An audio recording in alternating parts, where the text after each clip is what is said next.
Many of you already know this. What you do not know is the experiences of the women on the University of Pennsylvania swim team.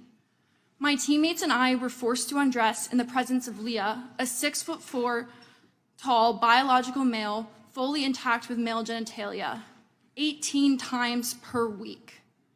Some girls opted to change in bathroom stalls, and others used the family bathroom to avoid this. When we tried to voice our concerns to the athletic department, we were told that Leah's swimming and being in our locker room was a non-negotiable, and we were offered psychological services to attempt to re-educate us to become comfortable with the idea of undressing in front of a male. To sum up the university's response, we, the women, were the problem, not the victims. Sick. Hey, everybody. Welcome to the Rescue Michigan Weekly live stream. Oh, God. I'm back. I'm back. I've been on in a couple of weeks. Good to see everybody. Yeah, Patty's back too. That's right. It has been, well, I am still playing catch up because, I was visiting with family all week and, you just can't get work done when you're on vacation. And, hey, Marika says shout out from Plymouth. Patty, Yeah, there you go. Hey, Marika.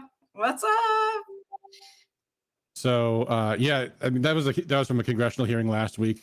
And it's just incredible that people are saying these things and Democrats are just pretending this stuff doesn't even happen. Like there was a comment from Riley Gaines, the other swimmer, about that clip. She says, to think that many members of Congress who oppose protecting us are parents of daughters.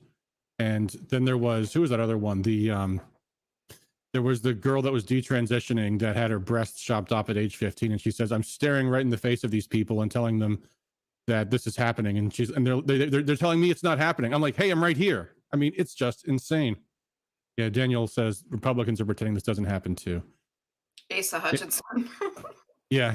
The Republicans must really want to lose elections, because, I mean, this is, it's kind of a big issue. My family is Democrats. They're revolted by all this stuff. So there you go. But is it enough to change their vote? Well, I mean, it might if the Republicans actually ran on it, but no, I mean, they're hardcores, which a lot of Democrats are, but a lot of voters aren't. And those are what we call the swing votes, whose votes really do matter. Yeah. Those are the ones you got to persuade and get out and knock on doors. So real quick, before we get into the big subject for tonight, talking about this problem Republicans seem to have with wanting to win elections. I do have a sad update for you guys about Gary Glenn, who we had a whole tribute episode to a few weeks ago.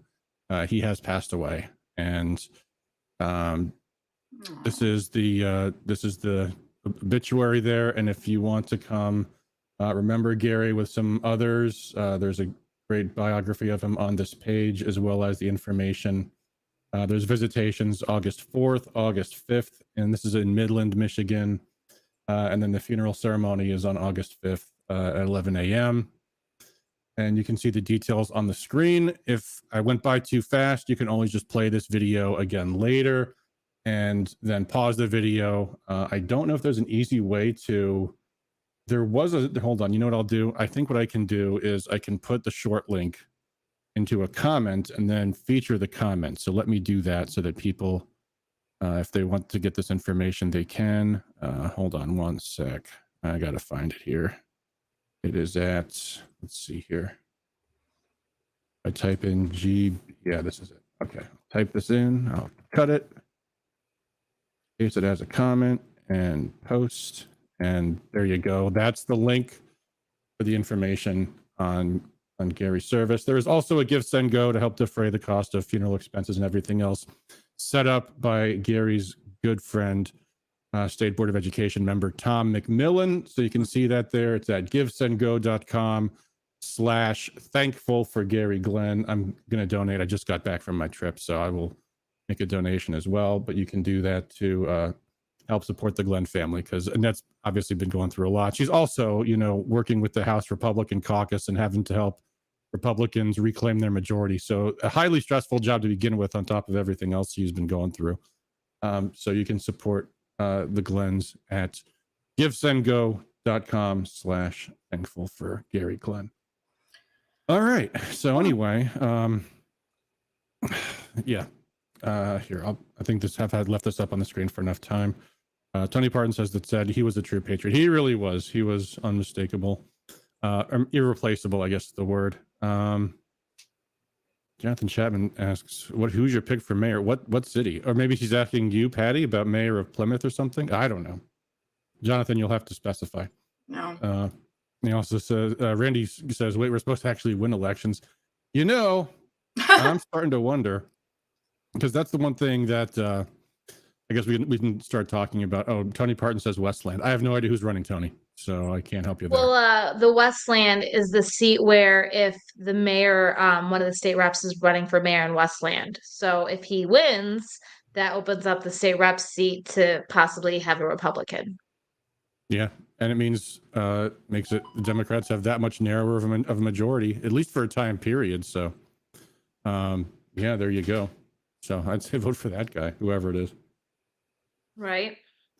Anyway, getting back to the subject here. So I get emails from the RFK campaign, and they've been showing me the flyers they have that you can get. They're talking about the office that they're opening next week. They're talking about how to go out and knock on doors. They're doing trainings.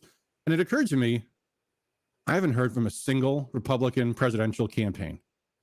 I'm the executive director of the Washtenaw County Republican Party. Amber, you're the executive director of the Oakland County GOP. Patty's the vice chair of the Wayne 6th. Has any of the campaigns contacted you guys at all on anything that they're doing in Michigan? Because I have not heard squat. We had a hugely successful booth at Art Fair and at the Ann Arbor Art Fair and the Chelsea Festival, and we were selling tons and tons and tons of buttons. We've been making the buttons for these campaigns because they haven't given us any. There's no yard signs. There's no lit. There's no nothing. It is just bizarre. I got a free book from Perry Johnson. I've seen that book too. Did he send it to your house? Because we got ours at the campaign office. No, mine came. I got mine at my house. I must be VIP. We must be VIP, Amber, I guess. I don't We're know. so cool. Yeah. Why bother with this door-to-door and literature stuff when you can just mail books to VIPs? Yeah, Randy Guppy said, yeah, Randy got the book too. I think you get a book and you get a book and you get a book. I like that little Facebook market ad where it's like, hey, give me $1 and I'll mail you a $10 gas card. I'm like, Is that Perry man. Johnson? Is that to buy his way into the debate? Is that the idea? Somebody else did that too from one of the Dakotas, whoever's running, in order to raise enough money to be in the debate. It was like some trick. Yeah, you have to have a certain number of donations. For a wedding gift. 40,000 or something like that. Terrible. Dan Kafala, you got to stop private messaging me, dude. My computer's dinging. I can't put it on mute. Yeah, We can't hear it, so you're good. And for what it is, it's dime store supply side economics is what the book is. Dan, governor of who? Governor. Yes, it is. Which- He's giving me which governor? $20. Yeah. $20 gift Who? card. I think it's the guy from that Dakota, North Dakota. Oh yeah. Yeah, when I put up the thumbnail for this video tonight, I didn't even recognize one of the guys running. Yeah, it must be the North Dakota governor. Yeah, who even knows? Yeah. There was a few. The original picture had like another row of people. I'm like, I don't even know who these people are. So weird. It's a lot, but to answer your question, no, but I'm also in contact with people though. When I was involved in the Ron Paul campaign, in the very beginning, like early 2007, the first thing we were all being told was top priority number one was the Mackinac Conference. Get everybody you know to the Mackinac Conference. Let's win that straw poll. Yada, yada, yada, yada, yada. Smell the horse poop. Huh? Smell the horse poop. Yeah. You and Mackinac, man. Yeah. So I'm gonna bring in my friend Dennis Marburger, who's joining us. He is an old Ron Pauler himself. How's you doing, Dennis? Good to see you, man. We're just talking about the Mackinac Conference. Thanks. I'm doing well, and it's great to see you and Amber and Patty. What a wonderful group. Does it seem strange to you, Dennis? Because you've been around. You're one of my day oneers. Yes. That there's nothing going on with the Mackinac Conference. The big announcement this week was their speaker is Dinesh D'Souza. Now, I like Dinesh D'Souza, but usually these conferences have most to all of the presidential campaigns. That's like a big thing. We have an early primary, and yet, where are they? Where's Trump? And Tucker is coming 2 weeks prior to the Mackinac Conference to our area. That got announced Oh yeah. today. Oh yeah, I just saw the announcement Yeah. about that. I Who gotta is- get my ticket before those sell out. Well, it's I not know. for sale yet. The donation is only to get into the pre-sale. Which is genius. I saw that today. I go, that's really? pretty genius. Mm-hmm. Yeah. So, looks like Dennis has some fans. Yeah. So who runs Brighter Michigan? Do we know? Eric Castiglia Oh, cool. from Macomb. Nice. Yeah. Oh, Yeah. Hi, Mindy. Sorry. Well, then I'll be happy to support Brighter Michigan and get the opportunity to see Tucker Carlson. I wonder, does I wonder where it's anybody going know? to be. Does Penna? anybody know what the amounts are going to be? Because I recently went to see, and this is one of the things you got to worry about when you're planning events is what your price points are going to be. Like I went to go see Kyle Rittenhouse, the McCloskeys, and Lucas Gerhardt at this event in Ionia a couple weeks ago, and I paid $150 for like the backstage, meet and greet and eat with them and all that stuff. I'd have paid $500 for that to go to that thing. I wonder how much it's going to cost to get the backstage treatment with Tucker, because I'd probably pay good money for that. Probably Trump. I heard there's something for 20,000, but that's just the VIP, like Trump was, I think. And I don't know. I was asking around for prices. I haven't talked to Eric yet, but I'm excited for that. I'm really excited for him. That's really going to be great. They are really they're good at targeting their money, and I respect them and the seats that they help. So Yeah, well, good. Yeah, I would go to. Do you know where it's going to? I assume East Side, or I it's assume going to be the Macomb, Oakland area. Yeah. Yeah. Okay. Well, we've got a But I'm new. excited. Can I come in? I do have permission to cross 8 Mile, Amber. Yes, you do. Just that one night, though. Okay. Yeah. So there's no ground game going on for any of these GOP campaigns, which to me is just bizarro. Mm-hmm. Now, I remember the other thing, too, with the Ron Paul campaign was they were putting almost all their resources in Iowa and New Hampshire because that's what you got to do. But they had at least one staff person, like coordinating things in each state and trying to get the candidate to events, and training up the grassroots was a big thing. And there's nothing going on. Like, are these candidates actually serious? Well, here is a brand new ad that just came out from the Trump campaign. I want to get your guys' reaction to this. Let me pull up the ad here. Hopefully you all can hear it. Let me know in the chat if you can't. Here we go. Here's the ad. What do you call someone this week? Someone caught in a bribery scandal that made them millions, complicit in a government cover-up, and uses your government to get special deals for his family? You call them Joe Biden. And acting just like a corrupt third world dictator, Biden has unleashed a cadre of unscrupulous government bureaucrats he controls to act like rabid wolves and attack his greatest threat, launching one of the greatest witch hunts in history. But Biden's underestimated the intelligence of voters, and Trump's support is growing even stronger as hardworking Americans come together in huge numbers to stand with the one person they know has their backs and will fight to make America great again. I'm Donald J. Trump, and I approve this message. So that was the ad. I don't know. I'm not sure who it's trying to reach exactly. Now, maybe Trump thinks he's a runaway pick for the nominee and all that good stuff, but I mean, it's just amplifying the Democrats' attacks on him. Let's talk about my indictments some more. Let's talk about all the problems I'm having with, and obviously you can't condense a real argument about the indictments into a 30-second, 1-minute ad to, peel through them and show them, why they're unfair or whatever. But he's just playing. I mean, to me, it seems like he's just playing right to the Democrats' hands. I think it just should highlight the bad economy, honestly, and hope. That's all I want is hope. That's what we need to take to the doors of hope. Hope and winning, guys. If we say it enough and loud enough, we're going to win. Yeah. There's so many ways they could have gone with that angle, but done it differently and better. Like when Trump was president, the economy was wonderful. People had jobs. Inflation was under control. Now under Biden, everything's in the shithouse. And why? Because Biden's obsessed with covering up his criminal history, covering up his corruption in Ukraine, And now he's weaponizing the legal system to take out his political enemies, to distract from his own crimes, something like that. But no, it's, they're putting up pictures of, like, what do you think putting pictures up of Alan Bragg's going to do? He's not the opponent. So there was that. Well, there was a lot of noise on X, formerly known as Twitter, about how much of the money that he's raising for the campaign is actually going to legal fees, right? Yeah, $40 million, I think it is. Well, I would say I don't think the donors will be upset about that because, I guess, yeah. First of all, legal fees are part of a campaign, and second of all, they want Trump to have good legal representation. Does he? By the other hand, no, he really doesn't. How well is this money being spent? I mean, he hasn't in the past. I really don't know right now, but yeah. Barnes is constantly talking about how Trump needs better lawyers. Yeah. So, but he never wins Barnes. I mean.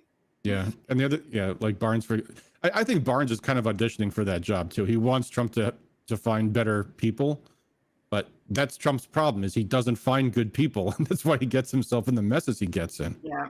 Right. It's a vicious cycle. Yeah. So Jay Michaud has a comment. Maybe the presidential candidates don't care about our 16 delegates that will be determined by the primary. Yeah, but don't they have to care about the other delegates that will be determined by the caucuses or the conventions? Because that's to me, like that's a much smaller voter pool. People you can reach out to individually. People who might be inclined to go to the Mackinac Conference. Is that really happening? Is the state and this is a great question for Dennis, is that being corrected, the language for state party, or are they just worried about the random emails we're getting about different programs? Are they really focusing on how we're going to do the caucus plan? Well, I think so. I think that's a big topic. Everybody sees that as being really critical. Yeah. So I do believe that that's an honest, sincere concern that's been worked on. Yep. I just realized I need to go to Rumble so I can see the comments coming in on Rumble. Yeah. It says, yeah, one of them sent me a book. But that. Go ahead, Dennis. But I'd like to go back to something that, yes, excuse me, Adam, something you raised earlier about Trump's appointments and going back into the Trump administration and the horror show that a lot of those appointments were in these different things. Yeah. I think that's got a lot of people wondering. I thought Steve Deese he had an excellent point that he made. He said there's no question that what's happening to Trump in terms of this legal situation is very unfair, and he is being targeted, and there's all that. But there's a lot of people that have questions about the performance versus the rhetoric, the reality versus the rhetoric in those first 4 years. And there's a whole lot of issues where that comes up, even to the point where he was calling for the Fed to bring us down to either zero or negative interest rates and things of that nature. So I think that your point about appointing better people, in fact, I'm pretty sure I've heard from several people. I'm sure I've heard this from you. Personnel is policy. And I believe that there is concern amongst a lot of people that would say, what Biden's doing and what the DOJ is doing regarding the January 6th people and regarding Donald Trump is rotten. Right. But then they're also thinking, so where do we go? Irritating though is that Trump has this weird way of making this all about him. He doesn't have to do that. He can make this about. That's nothing new. Yeah. But and that's what's so frustrating too is, like, you thought when Trump became president, he would become more presidential. And maybe you could say, well, there's times when we love to see Trump the street fighter, but there's also times when being presidential is called for, and he could never put that back on. And even now, I mean, it's the same issue. Like, this is a time when you could take the high road and you could say they are destroying the foundations of our legal system, the foundations of our political system. And they're doing it just because that's how much they're afraid of having myself back in the White House again. But instead, it's, the constant witch hunt. And the way he says it is just, it's not classy, I guess, is what I would say. By the way, Barry Doherty says, speak to your MRP state committee policy committee member for update on the primary. Dennis, Dennis. You're a state committee member, but are you, you're not in the policy committee? Okay. No, I think that's Bob Oestreich. Hopefully I've got that right. And Oestreich. Okay. So I believe it's Bob. but for Yeah. our district, for the 11th. Yeah. Right. There's some other state committee meeting happening yet again too, isn't there? That's coming up? Well, When is there's that? there's supposed to be, or right, we've seen this information about apparently a possible emergency impromptu meeting in Crystal, Michigan, and there's communication back and forth as to whether or not the needed number of people had asked for that, and so that's supposed to be August 11th. Boy, this in is a lot of Crystal, emergency meetings they're having. Yep. Oh wait, hold on. Well, Dan says there is not a special meeting that's being disputed. Huh. I don't know. I'm not sure. We should Okay. get Dan on here. Yeah, Dan, you're welcome to come on if you want. Dan, you want to come on? I'll Yeah, send you send the him link. if he wants to join us.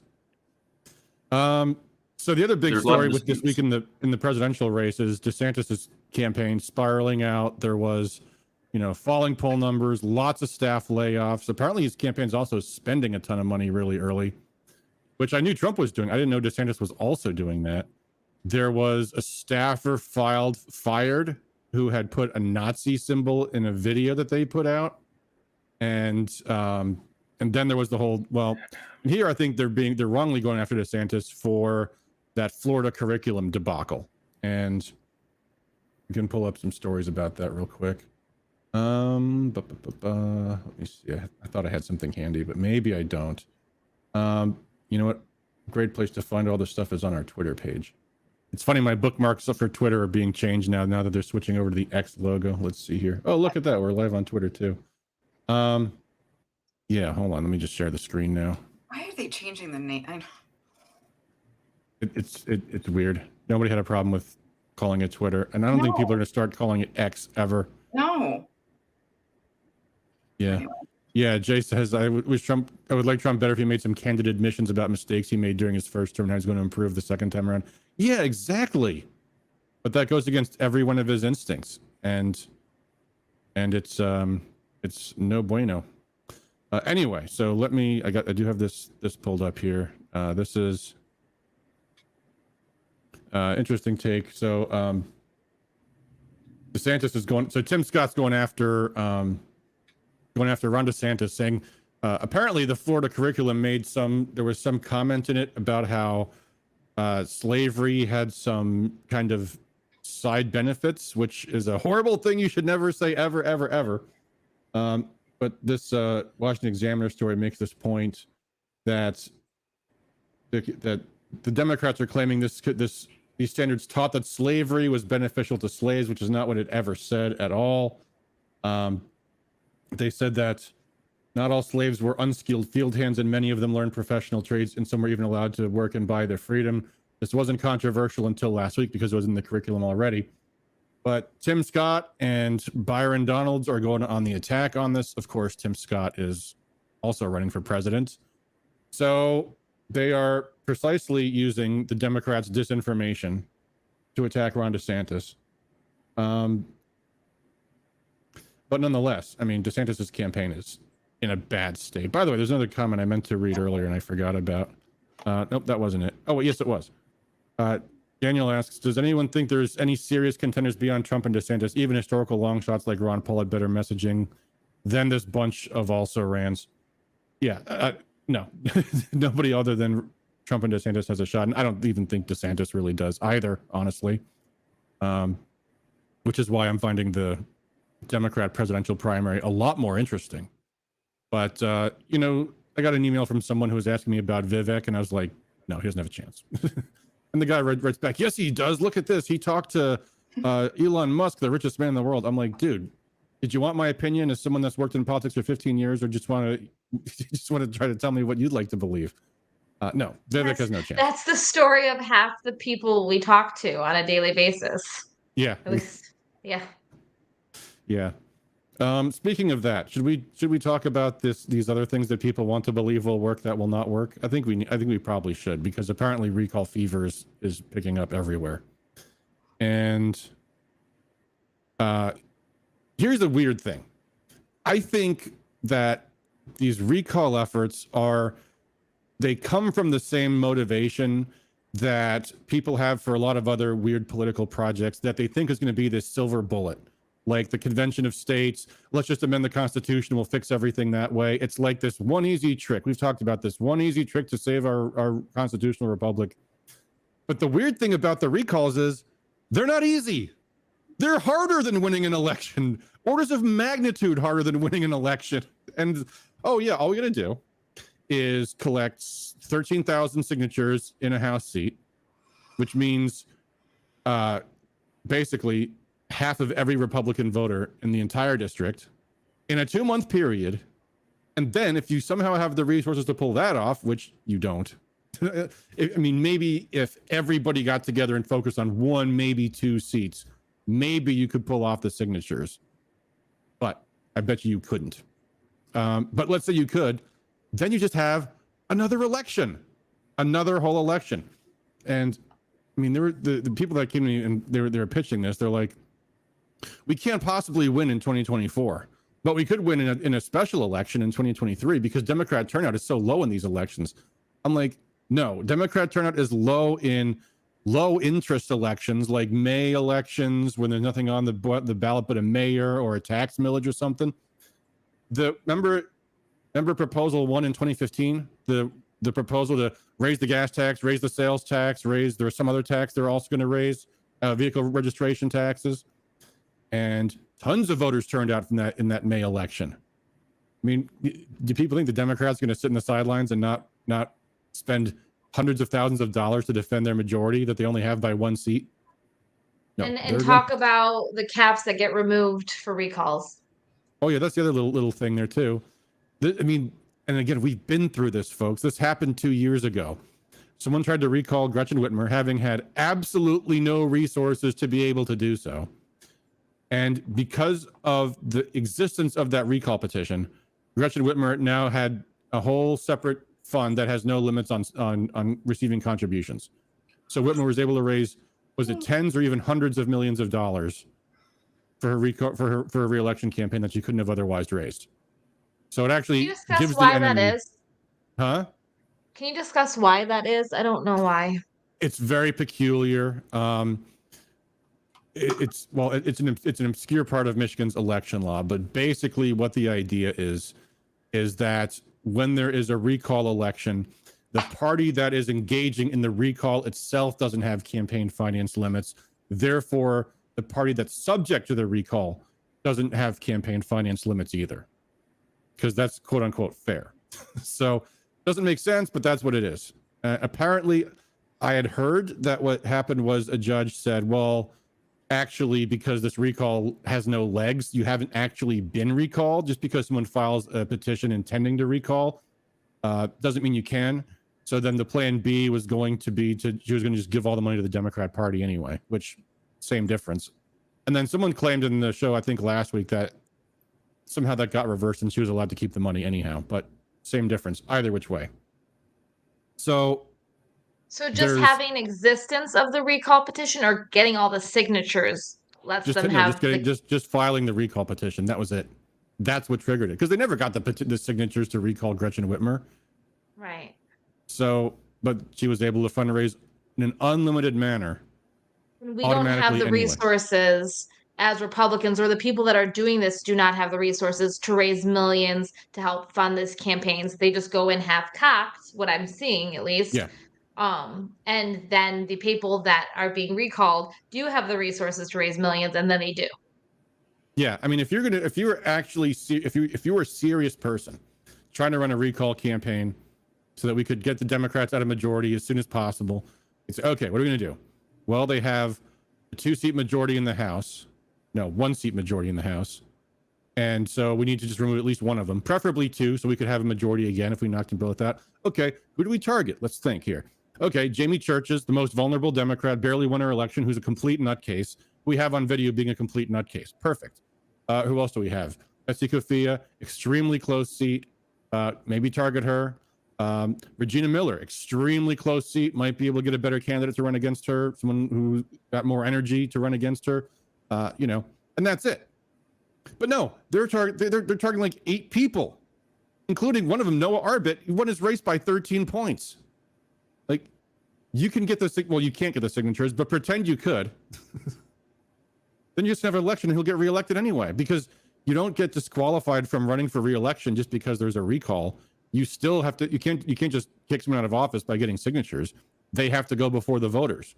So they're going to run and they're going to say, Republicans are targeting me because I'm gay or I'm whatever. And, you know, wah. And they're going to get millions and millions of dollars from donors to keep their majority, keep the Lansing gravy train flowing, because the National Democrats money. just redirected tens of billions of dollars to left-wing causes. And they're going to just do the same play over again.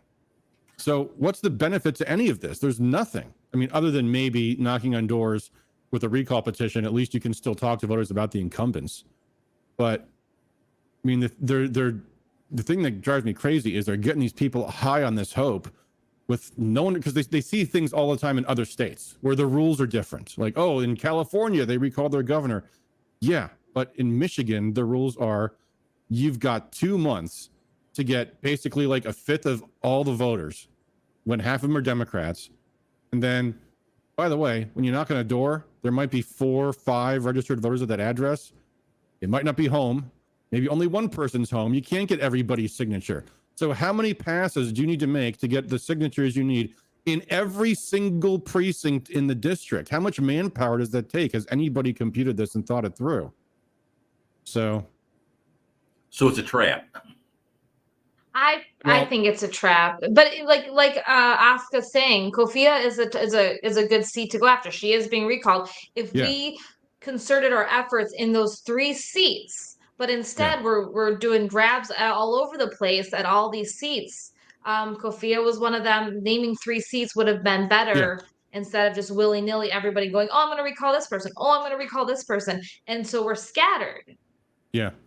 I mean, if you got everybody every Republican in Michigan to target 1 or 2 seats and got everybody on message, hey, let's go after Regina Miller. She sponsored a bill to allow kids to run away and get their genitals mutilated.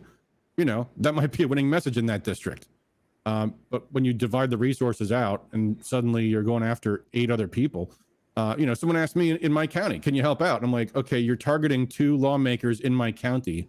So you've just instantaneously cut my ability to help you knock on doors in half. So I can try, but, and I'm not going to stop people from going out and knocking on doors and telling people these people need to be recalled, but it's damaging to people when you go out and tell them we're going to recall them and it'll be wonderful and everything will go great. And then the day to turn in the signatures comes, you don't have enough signatures. And oh, by the way, remember, you also need to collect extra signatures because sometimes your signatures get disqualified. So you have to get even more signatures. And then you come up short and you're like, sorry, you know? Yeah, I'm all for people recalling people and using the resources to knock on doors, but it's a lot. And I mean, I'm personally being targeted in my county for just a massive amount of just illogical reasons. And so I guess I'm taking it more personally. But there's strategy behind a lot of stuff I'm doing and we're doing in the county. And unfortunately, it's like just chaotic. Yeah. I mean, it's giving people false hope that there's some easy way to do this. And in the meantime, the clock's going by. People aren't doing the other things they need to do, like knocking on doors, doing the fairs. You know, we did a booth at the Chelsea Fair the other day, got tons of people signed up, met a lot of new people that want to get involved, get engaged, grow in the party, the good stuff. Yeah, Jonathan Chapman says, maybe ask Yob if he can refer a company for signatures. Yeah. We're not good with getting signatures, are we, guys? And you know, the Unlock Michigan campaign got a ton of signatures because they had professional consultants that were paying people to collect signatures. They had a lot of volunteers too, but they also had people that were paid to make sure they got the job done. And they raised and spent millions of dollars to do it. I want to go back to this other comment from Jonathan Chapman. We're recalling Republicans without holding a majority. We're recalling Republicans too now, are we? I think I heard something about that. Yeah. Good luck, guys. Good luck. Will Meredith says entire local boards are being recalled in Marshall and Green Charter Township over the CCP link battery plants. Have they gotten the signatures, good. Will? Have they gotten the signatures? Let me know. Well, We There were had, okay, so some- the Troy School Board in Oakland, Yeah. we had 30 days to get the signatures. We tried to get so much resources to them as a county, Yeah. and they only got 3,000 signatures, and their stuff was a heck of a lot more to hang their hat on than some of these recalls. And because the Troy School Board got rid of honors programs, they're literally not doing their Yeah. job, and they could only get 3,000 signatures, and that was 30 days. And these Why people was have why 8,000. was it only 30 days? Because it's school board or? Well, no, it was just when they filed the petition and how everything landed. But apparently, there's only 2 weeks to get these signatures for recall. I don't know if I'm wrong on that. Maybe Yeah. Oscar can tell me. Timing's an important thing too. That's the other thing. They filed these recalls right now when half the state is out of town. So how are you gonna get those signatures? So yeah.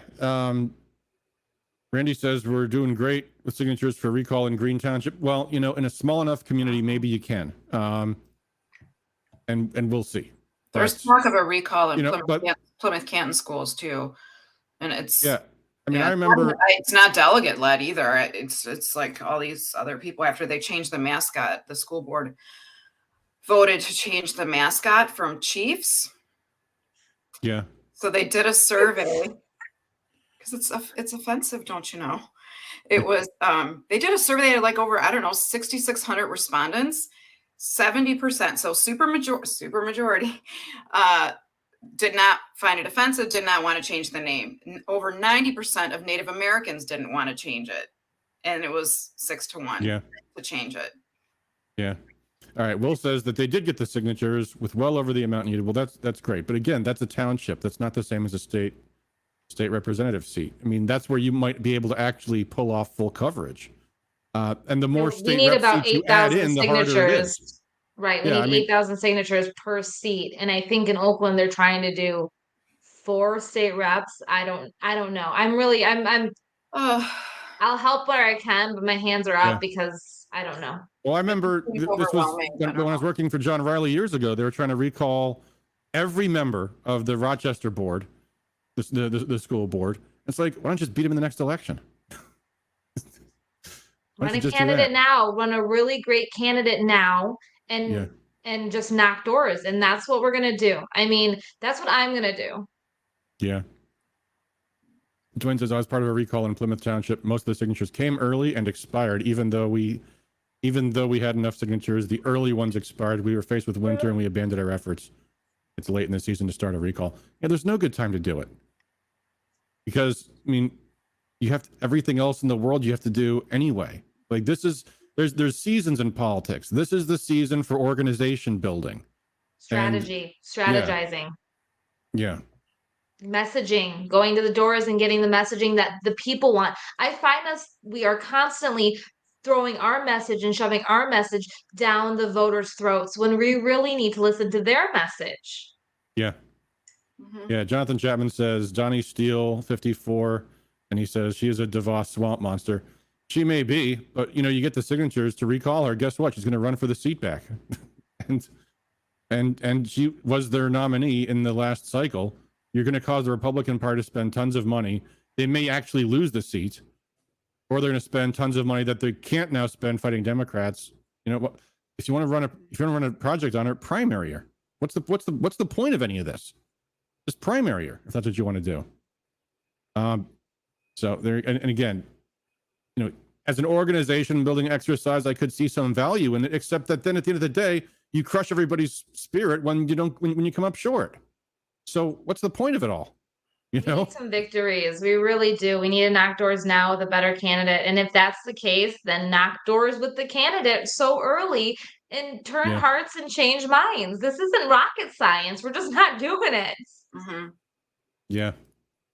But Dennis, you have a resolution, right? Something we can talk about? Oh, yeah. Thanks, Amber. Sure.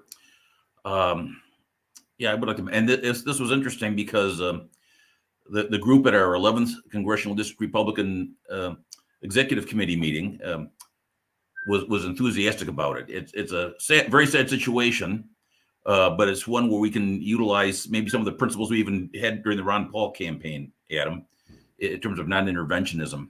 So the resolution called for the reinstatement of Section 907 of the Freedom Support Act, which was passed a long time ago to forbid United States taxpayer subsidy to the state of Azerbaijan because of Azerbaijan's treatment of minorities within Azerbaijan, and also because of their war against the people of the Republic of Artsakh, which was part of, due to maneuvering by Stalin and Lenin, had been part of the Azerbaijani Soviet Socialist Republic. But following Soviet law, they'd actually left the Azerbaijani Soviet Socialist Republic and were independent before Azerbaijan. They're independent of Azerbaijan before Azerbaijan left the Soviet Union, when the Soviet Union dissolved. So there was vicious fighting over there, and this law was passed so that there wouldn't be subsidy of this. And then somebody put in a provision later, well, we'll allow a presidential waiver, and presidents have been waiving that. And so they've been getting U.S. taxpayer subsidy for their actions, which have included lots of war crimes and aggression against the people in Artsakh, even against the people in Armenia, which is next to Artsakh. And Artsakh is an area that is historically Armenian. It goes way back over a millennium rather. A very important area culturally. And in 2020, Azerbaijan launched a 44-day terror war of aggression, which caused great damage and caused many casualties. So the resolution that was passed said, we call on the president and the Congress to reinstate Section 907 of the Freedom Support Act, no more taxpayer subsidy for dictator Ilham Aliyev and the state of Azerbaijan, and also calling for an end to U.S. military collaboration with Azerbaijan, and for military personnel in both countries to go back to their home countries.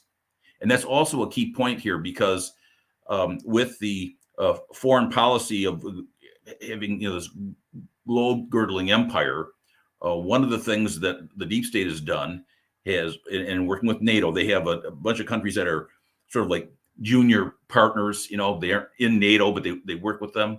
And so General Brown, who is apparently is an Air Force general, who's apparently Biden's choice to be the next chairman of the Joint Chiefs of Staff, has been over there working with them. They have people come over here for training. The state of Oklahoma, unfortunately, under Governor Stitt's leadership, has a very close relationship with this dictator. And so it's a really nasty situation. And it's particularly timely right now, and great urgency to it, because what Azerbaijan has done is totally surrounded and blockaded with a starvation siege the 120,000 people who live in this area called Artsakh. It includes 30,000 children and about 20,000 seniors. But they made it very difficult. Aren't they trying to provoke a conflict with Armenia too? Well, yeah, but in fact, last year they actually just went across the border and took some territory. Wow. Right. So, and in fact, that's a great point, Adam. The propaganda that comes out of the Azerbaijani state would be unbelievable. If most people probably haven't seen it, but what they come up with is wild accusations, historical falsifications, Armenophobic, ethnocentric hate mongering, which brings back memories of the Nazis. It's Nazi style propaganda. And after that last war, they even put out a postage stamp showing the idea was Azerbaijanis. I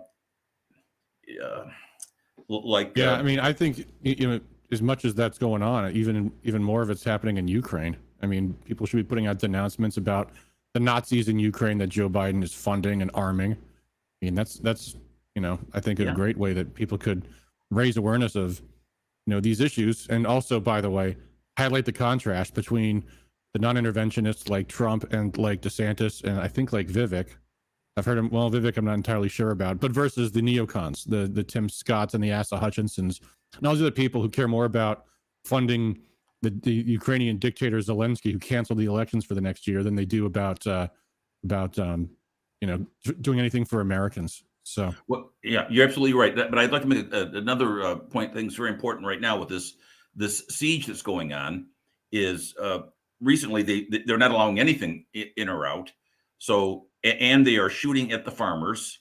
They're not letting them have gasoline or electric power. I mean, it's like they've got nothing coming in there. So it's a really horrible humanitarian situation. And then to top this off, they finally once again relented and said, okay, the Red Cross can take people out of this territory into Armenia proper, into Yerevan if they need medical help. And so it was yesterday, they kidnapped a man who was 68 years old, and they said, he was guilty of war crimes back in the earlier war, like 30 years ago. And there's no evidence provided for this. They come up with a photograph. It turned out it was somebody else, and the picture was from another situation, and that's come out now. But they basically threatened every male of military age who lives in Artsakh, who defended their homes because they were defending the independence of their land and with self-determination, defending that. They've threatened all of them with imprisonment. They do have imprisoned Armenian soldiers from the last war illegally. They were supposed to release them. They're mistreated. They threaten the entire country, and it's just a horrendous situation. And the irony is the propaganda they use accuses the Armenian side and the Artsakh side of basically being what the Azerbaijani side is doing. And this Azerbaijani government also horribly oppresses the Azeri people in Azerbaijan. But we're looking at a situation now where these people are left as 120,000 people who are in a situation where starvation is going to become rampant there. And even for people that are getting out, they could be abducted at this. They set up this illegal checkpoint, which is where they got this guy. And it's just a horrible situation. So again, our resolution, Amber, thank you for referencing it. Our resolution says no U.S. subsidy for this and stop military cooperation with this regime. And others will say we probably should go farther than that. But at least we thought we could decouple and no more of our taxpayer dollars going to subsidize this evil over there. Yeah, I think any resolution that endorses an Americans first platform and says stop throwing our money in these stupid, and besides that, we're on the wrong side of every conflict in the world, it seems like. But at least in principle, that people in the United States are doing so poorly when when our money, we're being told by people like Lindsey Graham that our money has to be going to fund the Ukrainians, meaning make more of them die in a war they can't win. It's just outrageous.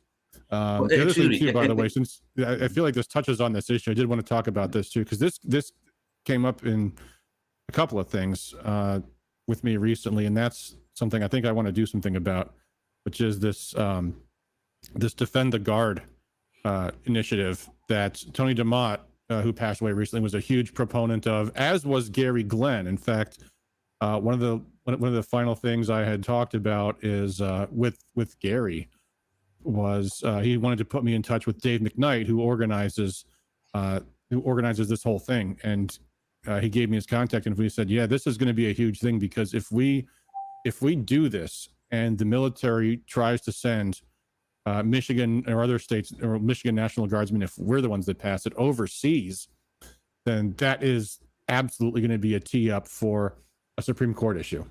And there is legislation introduced. It is sponsored by Rep. Cara, DeBoyer, DeSanta, Smith, Fox, Paquette, Maddox, Hoadley, Azat, Wegala. Interestingly, he's a Democrat, Neil Frisky, and Angela Regas. So we may want to do some more about that in the days and weeks to come. But yeah, I mean, it'd be nice if we actually had people in the in the grassroots and in the legislature, running on issues, not playing these stupid party games, and actually talking about all the bad things the Democrats are doing and letting voters know how their representatives are voting. Someone should do something like some way for people to know how lawmakers are voting. Speaking of that, by the way, no update yet on the National Defense Authorization Act. Last time we looked, the Senate was running so many amendments so fast that there was no one that had any idea what was being introduced and what wasn't, and what was made in order and what wasn't. But there should be an update next week about that. The big things I'm looking out for, one is not letting them fold in the Restrict Act into the National Defense Authorization Act, which is like the worst attack on free speech that's ever been introduced. It would literally ban free speech on social media. The other thing is, what were the other two things? There was two. One of them was repealing the provision that says indefinitely you can detain Americans without charges, which would not be acceptable under any president, but certainly not this one, because that might be the next thing he tries to use is oh, Trump is an agent of Putin. Let's just throw him in jail right now before we even have any charges. And there was one other one too. But anyway, I'll keep an eye on that and let you guys know what we find out. So the third one's just I not have a springing quick to mind at the moment. question. Huh? So there was something my friend Scott was looking at the report card today, and he Yeah. goes, there was I a got to vote rework that report card too, though. I have promised because there's been some more recent votes I wanted to add to it, and maybe some I'll take off for brevity. But go ahead, Amber. I didn't mean to interrupt you. there was this one about hairstyles or whatever. Oh yeah. The Crown Act. It's making hairstyle a civil right. Yeah. Okay, so I mean, when you add silly stuff like that in as a pro and a con, but it really is a non-issue. I mean, is there a way to be like, hey, this is a stupid vote and there's no pro or con to that? It's more of a gotcha vote? Because I mean, some of these people are running with that. Like, honestly, who cares? Who cares? It's a stupid bill. So there should be like a stupid clause of like, okay, that's just stupid. Yeah, here's what Amber's referencing, by the way. This is the current version of the scorecard, and there is this bill, Senate Bill 90, to make hairstyle a civil right. Now, there's a couple of elements to this. I mean, first is, I hear what you're saying, that it's stupid, but there may be more important things that I might want to add on. But I think anytime you are messing with the Civil Rights Act, you're opening a dangerous door. And to say no one's gonna ever sue for this, I don't know about that. I mean, there was a case a few years ago where a guy got fired from Founders Brewing Company, and he made a whole PR campaign that the Metro Times publication got in on, and it turned into an entire smear campaign against Founders Brewing Company. And they said they claimed that he claimed he was fired because he was black, and Founders was like, actually, you were fired for not being able to do your job and chronic lateness and missing your job all the time and not getting anything done. Detroit Metro Times ran this campaign so hard that they had to close their Detroit location completely. They had to put it under surveillance because they were worried it was going to get burned down by these extremists. Everybody in Detroit accused the Founders Brewing Company of being racist. It damaged them horribly because of the merger they were trying to go through. They were trying to go through a buyout. And when you open the door for someone to say, are you not fired? Are you firing me because of my hair? Are you not hiring people because of our hairstyle? I mean, you're giving people a license to sue. Now, is that the most important bill in the universe? Maybe not. But when there's bills where there's a contrast between some Republicans and other Republicans, those are the kind of bills I look for. Because if I just had bills where it was every Republican votes one way, every Democrat votes another way, then all it's really doing is it's just being a partisan exercise. There's now, I mean, what's the point of rankings if all it is every Republican good, every Democrat bad? So I know, but you're saying that the Crown Bill is bad, but it's just stupid. Well, I think for all the reasons I said, it's stupid, and it's also bad. Maybe there's other things out there that are worse, huh? But like enacting that in a bill, doesn't that just mean that they can't sue now because it's protected? No, it means you are now subject to being sued over allegations that you discriminated against employees based on their hairstyle. Now, I believe as a business owner, if I want to say, I'm not going to hire you if you have pink dreadlocks or you have a covered in facial piercings and tattoos, because that's coming next, by the way. I mean, that's what this is. It's attacking employers' rights. It's giving people the opportunity to file frivolous lawsuits that are no longer going to be considered frivolous. It used to be the employer could just say, nope, that's my right. Now they can't. And it comes exactly the same time as them also radically changing our Civil Rights Act for the transgender lobbyists and all those things, and for the pro-abortion people, making abortion a civil right. So no, I think we need to be very selective and very cautious and careful with our civil rights law, and not just opening the door, because that may be the first thing that goes into the next thing and the next thing and the next thing. I think it's very dangerous. And they have a whole bureaucracy, the Department of Civil Rights. You file a complaint with that. And this is a great way the Democrats can cancel people, is they start an accusation. It might be completely baseless, like it was in the case of Founders, still almost destroyed their business. And before you know it, you're accused of being a civil rights abuser, you're being a racist, et cetera, et cetera, et cetera, et cetera. So No, Republicans need to not make bad votes. So I might rework the scorecard to find more interesting key votes that might be on bigger topics, but I am not going to come back and say that's not an important bill. That's a serious thing. It's a serious principle. Dennis, I know you'll back me up on this. No, Yep. that was good. I appreciate knowing that. And I think that I wish Adam could get up on the floor and talk about every bill before somebody votes on it on the Republican side. Just like have Adam as the Republican caucus leader. Well, I mean, yeah, well, I guess. Yeah, Jamie Thompson says, Current bill is not a hill I would die on. Second Amendment, pro-life, right to work, Elliot Larson, religious freedom, medical freedom. I will die on those. Well, my argument to that is these are not hills that are died on by voting correctly on. I mean, you think your opponent's going to come out and say, she voted no on making hairstyle a civil right. Your voice will be like, huh? I mean, since you can say, yeah, because I don't want to open the door to litigation. I want to protect our business owners. For every Civil issue rights that was a bigger thing. The problem is Republicans too often don't have the words to articulate why what the Democrats are doing is bad. And if only they did, these would be issues they wouldn't have to be saying, I'm going to get hurt on this. And besides that, here's the other point too. The Democrats are going to spend X amount of dollars attacking Republican lawmakers. And if they don't have you on that, they'll have you on something else. So what's the difference? They're not going to not attack you. And if they don't have anything, they'll make something up. So I don't think that's, I don't think that is an issue that they're going to be able to make a thing out of. And I think it's something that if it was made an issue out of, you could very seriously say, I think business owners have the rights to say, I don't want to have people in my workplace that have blue hair, green hair, rainbow colored hair, shaved heads. We have to keep up appearances. And that's my right as a business owner. That's what I would say. So, but that's just me. I think we need to highlight the stupid bills coming to the floor on the Democrat side instead of actually running our state. Yeah, I mean, that's something that I would do. I would say, look at that crazy Regina Miller voting for a bill to make. Let me see here. Let me pull this up on the screen. What Democrats? Can I click on that? No, I can't. Let me go. Whose bill was that? It's just insane. Let's see. Good question. Senate Bill 90. Is that right? Yeah. Every Democrat in the Senate sponsored that bill. Sarah Anthony, Erica Guy, Sylvia Sin. Wait, 1, 2, 3, 4, 5, 6, 7, 8, 9, 10, 11, 12, 13, 14, 15, 16. Almost every Democrat in the Senate sponsored that bill. I would use that against the Democrat if they were a sponsor. But I can't do it now because Republicans, half of them voted for the damn thing. So there you go. So I mean, and again, look at who voted against it. Albert, Bumstead, Hoytinga, Lindsay, Runstead. Generally speaking, the conservatives. Who in the House? Kara, Maddox, Fox, Regas, Frisky, Shriver, Hoadley. Again, the conservatives. So to me, that's a bill that makes a useful result.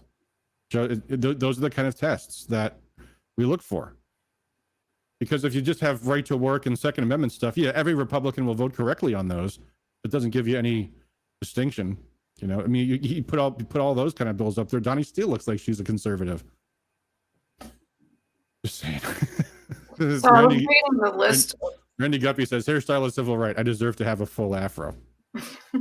I was reading that list of every single. Maybe they can make employers pay for hair transplantation surgeries now. I want to not be bald. That's my civil right. Pay up. There you go. They're paying for abortions.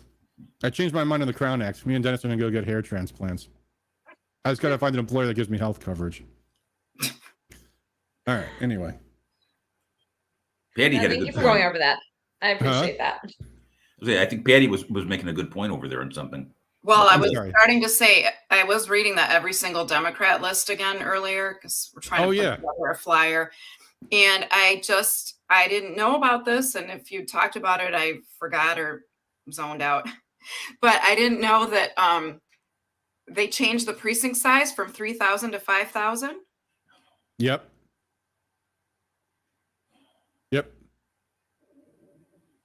Yes, they did. I just went to my webpage and I don't actually see it linked on Operation Watchdog. That's not a good thing. I'll have to fix that. But it is on our website, and I know I did an email blast about it, but I made this page the other day. Every Democrat votes. And these are The complete list I of just every love it. single vote that every 600. single Democrat voted unanimously on. Six times. Six. That turns out that happens to be the number, combining all the House and Senate roll call votes. Now that's a coincidence because I'm including the 2 secret votes on immediate effect that I got, or I think actually 4 we have now, that I recorded. But if you counted those, you would end up with either 4 fewer or more if you were able to get them for all the others. But nevertheless, yeah, here they are. So they're broken down bill by bill, and for every vote, which in the Senate there sometimes are a lot of them because they have minority amendments. So you can see that occasionally the amendments are not usually interesting. Occasionally you might see something. For example, here every single Democrat voted to break the House rules, which happens anytime Republicans file something about that. And somewhere here there was an important one. A lot of times the Republican amendments on the House on the Senate bills, or on the bills in general, I don't really describe them because it would otherwise take me forever.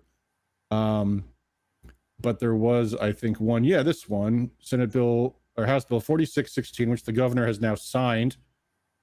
Just in case anyone has any doubts about it, the Democrats, every single one, voted no against the amendment to prohibit sterilization of minors without parental consent. So that's the record vote, that when Democrats were put to a vote to prohibit castrating children without their parents' permission, every single Democrat voted yes.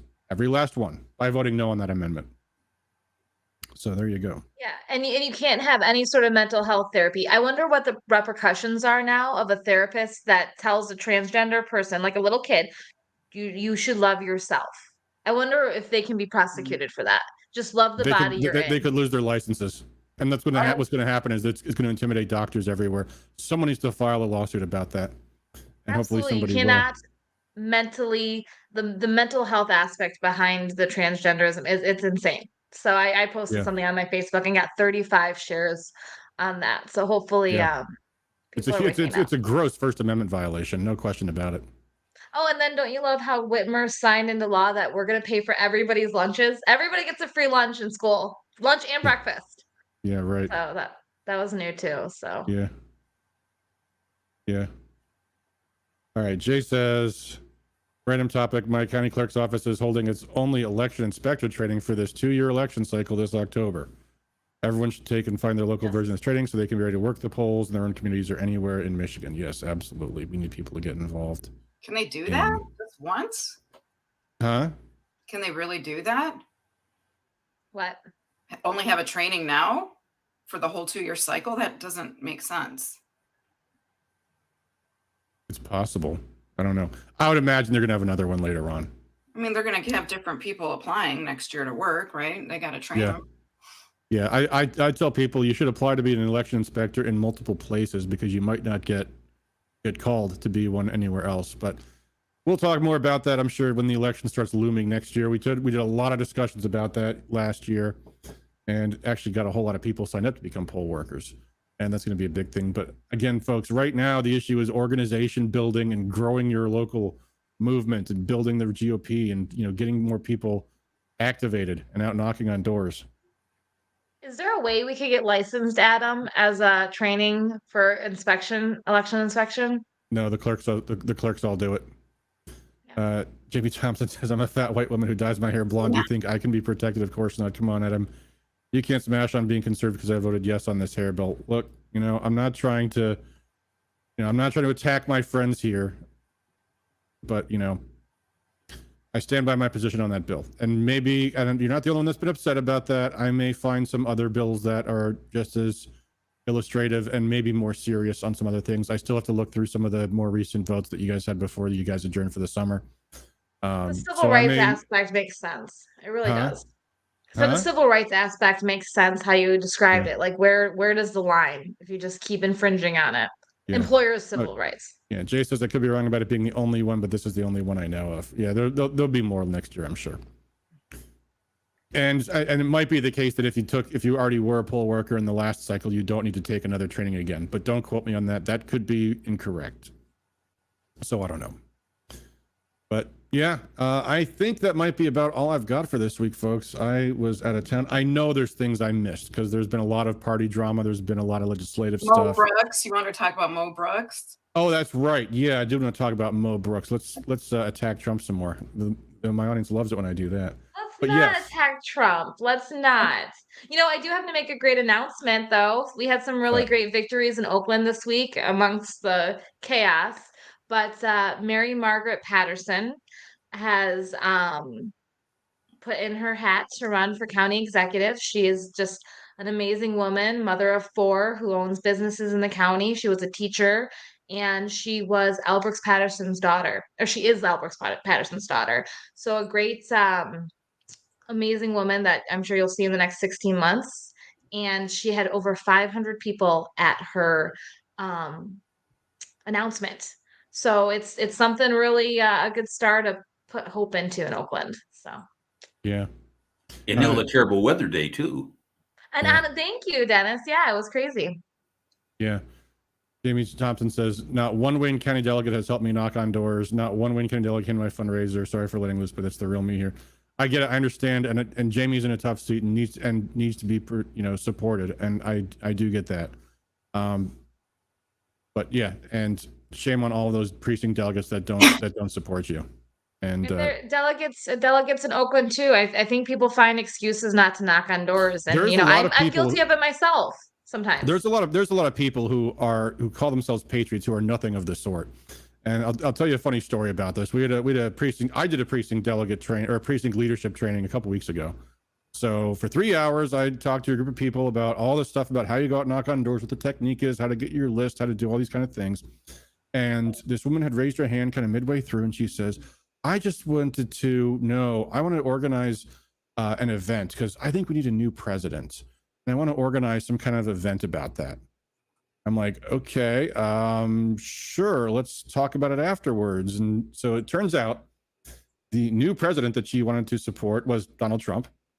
And she wanted to organize an event where people could come learn about who Donald Trump is and what he might do if he was president. And I'm like, I'm thinking to myself, you mean the guy who was president that we had for 4 years? Because I think most people do know about him. But she attended the precinct leadership training. So we're like, hey, you want to come out knocking on doors? Oh, I don't really do that. That's not my thing. So she just went to the delegate training just to ask me if she wanted someone to if she wanted someone else to organize an event to tell people about Donald Trump. And then other people ask her, you want to walk in the parade? You want to work the booth? No, I don't do that. I just want to eat bonbons and sit back and watch other people save my country for me. Oh, I mean, you shouldn't say that, obviously, but that's what a lot of people are like. And that includes a lot of precinct delegates, and shame on them all. Shame on them all. Anyway, so here's the story I want to talk about. Now, maybe this is off topic, but this did cross my mind. And this is another thing. And this also goes to, by the way, some of these grassroots people, because Mo Brooks, for those who don't know who he was, Mo Brooks was a congressman from Alabama who was one of the good guys, one of the very best on immigration, by the way. Nobody wanted to build the wall and actually fought for it harder than he did. And when he ran for U.S. Senate in Alabama, and Trump, of course, passed over him to endorse Tommy Tuberville, whose record on immigration was absolutely atrocious.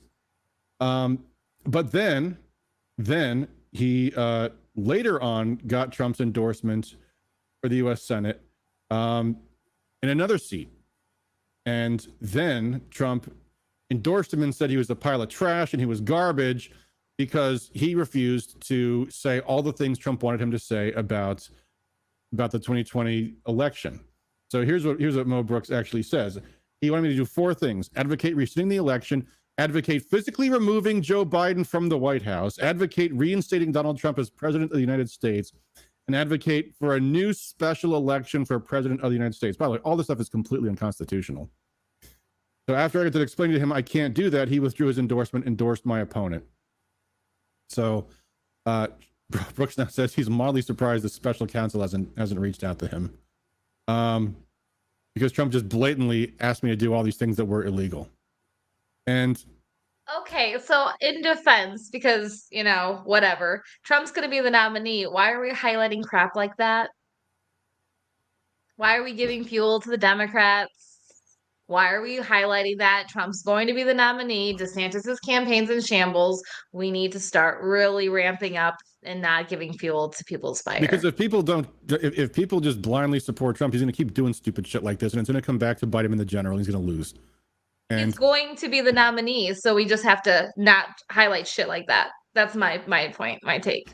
well, And you can support RFK all you want. I hope RFK runs as a third party. I really do. Yeah. To siphon votes.